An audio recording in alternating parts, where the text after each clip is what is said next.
Uma alpinista experiente precisará usar todo o seu preparo quando encontra alguém prestes a morrer congelado. A descida pela montanha se torna uma corrida desesperada contra a natureza selvagem, exigindo coragem, foco e força emocional para evitar uma tragédia maior. O filme começa mostrando um despertador às quase 6 da manhã e Punk está acordando para se preparar para o dia. O céu está extremamente nublado, o vento sopra forte e o rádio alerta sobre uma tempestade que se aproxima. Mas Pam ignora isso. Depois de tomar café da manhã, Pam reúne todo o seu equipamento de escalada, certificando-se de que não está esquecendo um único item em caso de emergência.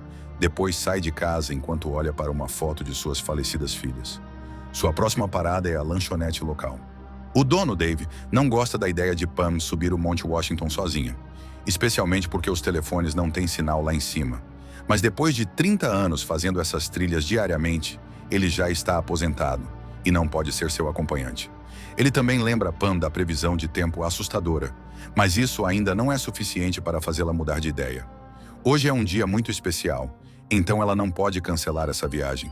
Depois, Pam dirige até a base da montanha e já são quase 7 da manhã quando chega lá.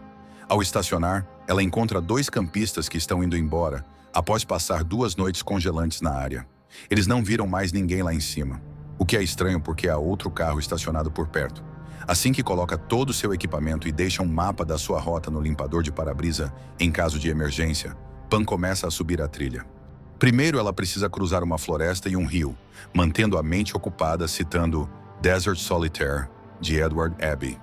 Quando finalmente alcança o caminho que sobe, ela tira o suéter para ficar mais confortável, sem se importar com o frio. Todas as pedras no chão tornam a caminhada mais difícil do que parece, e Pam acaba tropeçando quando um de seus bastões de caminhada quebra.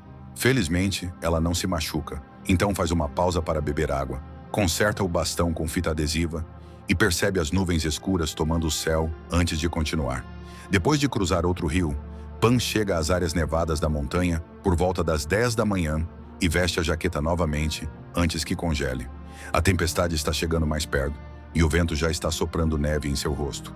Mas Pam mantém o entusiasmo fazendo pequenas pausas. Chocolate quente ajuda a mantê-la aquecida e colocar correntes especiais no sapato facilita na escalada. Às 10h30, o frio está tão forte que Pam já colocou todo o seu equipamento.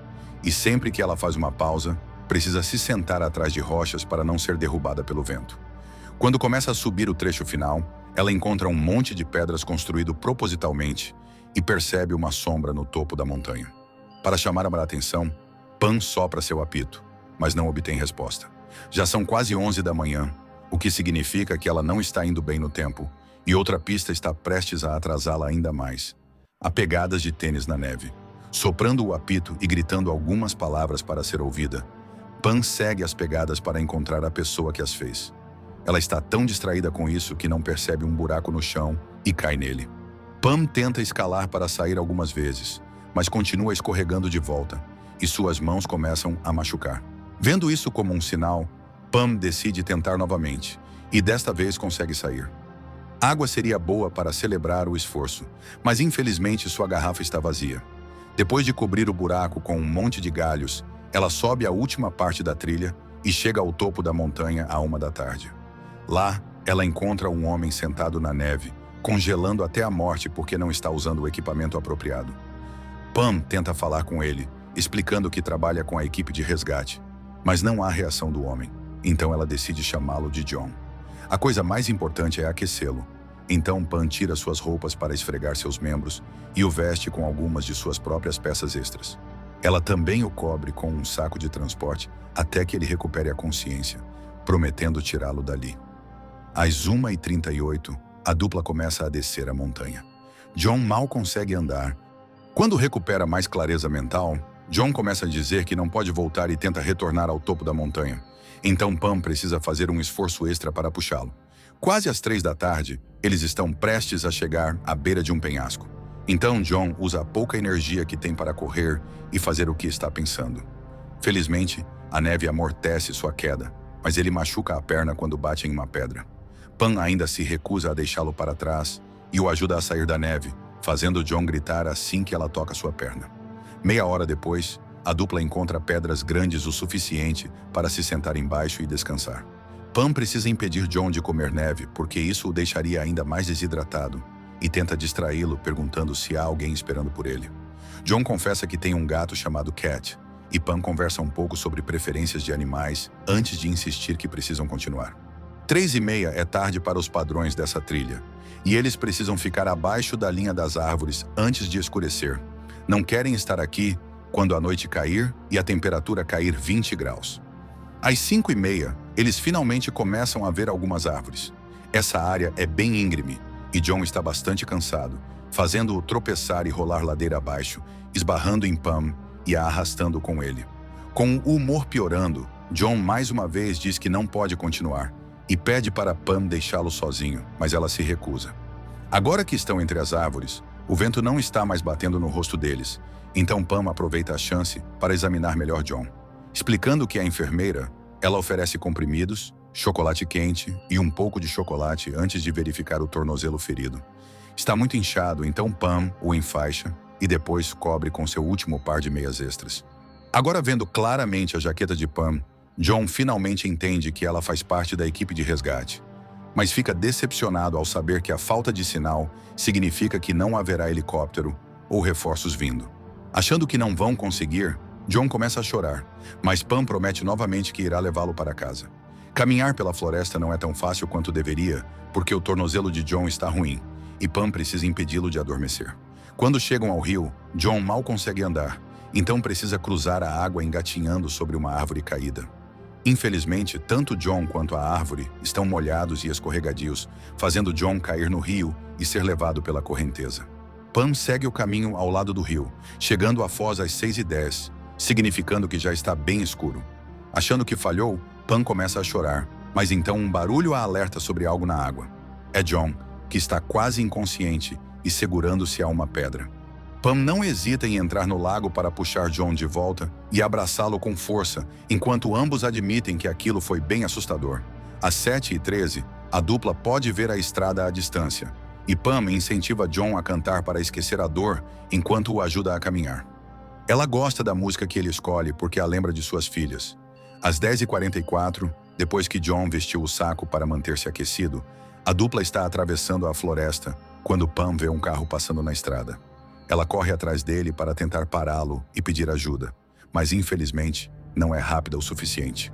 John surta, achando que foi abandonado, então quando Pam o encontra novamente, ela precisa convencê-lo mais uma vez de que eles têm que continuar. Quase às 11:30, eles finalmente chegam aos carros. Pam deixa John descansando contra o porta-malas, enquanto liga o motor e ativa o aquecedor. Mas em vez de esperar, John corre para seu próprio carro e vai embora. Não há nada que ela possa fazer para impedi-lo, então Pam volta para casa e rapidamente cuida do próprio corpo. Depois de passar no banheiro, tira as roupas molhadas e revira a geladeira, acabando por tirar um cochilo ali mesmo no chão da cozinha. Quando acorda algum tempo depois, toma um banho quente e finalmente permite-se chorar tudo. Naquela noite, Pam sonha com o dia em que perdeu as filhas. Ela foi acordada por um cheiro estranho e assim que percebeu que se tratava de um vazamento de gás, abriu a janela para respirar ar limpo. Depois correu para verificar suas crianças, mas infelizmente era tarde demais. Ambas estavam mortas. Desde então, Pam sempre deixa pelo menos uma janela aberta, até mesmo no inverno. 5 dias depois, Pam recebe uma mensagem de Dave dizendo para ela ver as notícias. Acontece que ela está famosa agora. John contou sua história à polícia, e os jornalistas não demoraram a descobrir quem era a mulher solitária que salvou o homem deprimido, embora o próprio John tenha pedido para permanecer anônimo. Pam ouve seu nome no rádio e vê suas fotos em vários artigos, mas não tem interesse em contatar ninguém por fama.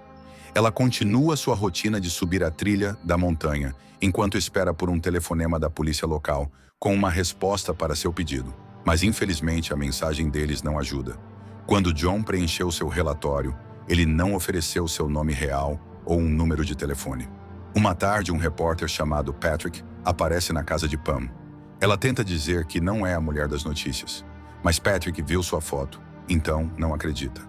Vendo que não tem outra opção, Pam o convida para entrar e responde às suas perguntas.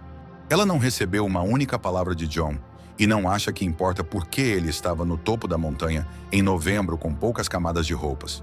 Patrick quer encontrar John, achando que ele pode ter algo a dizer a Pam. Mas ela acredita que, se John quisesse dizer algo, já teria feito isso. Alguns dias depois, Pam vai à lanchonete de Dave e encontra John esperando por ela. Ele devolve as roupas dela, pede que continue chamando-o de John e comenta que seu tornozelo está melhorando bem. Depois, ele finalmente explica o que estava fazendo no topo da montanha. 1 ano atrás, John perdeu sua namorada e ele começou a ter dificuldade em imaginar o rosto dela, mesmo que consiga descrevê-lo. Ele também começou a se perguntar o que significa morrer e para onde os mortos vão. Quando Pam o encontrou, John tinha voltado à montanha para procurar sua garota e percebeu que não precisava realmente procurar. Só precisava esperar e ela viria até ele.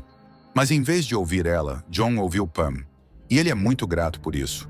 Em troca, Pam conta a ele a história de como perdeu suas filhas e confessa que, naquela época, também queria acabar com tudo como ele. John pergunta se isso fica mais fácil algum dia, e Pam diz que, mesmo em uma tempestade, há tanta beleza. Mais tarde naquele dia, Pam revisita algumas memórias de suas meninas e sobe a montanha novamente para ver a beleza do pôr do sol. A verdadeira Pam criou 4 crianças. Aos 67 anos, ela deixou New Hampshire para se tornar uma voluntária dedicada de patrulha em vários parques nacionais no oeste do Semana-Newell.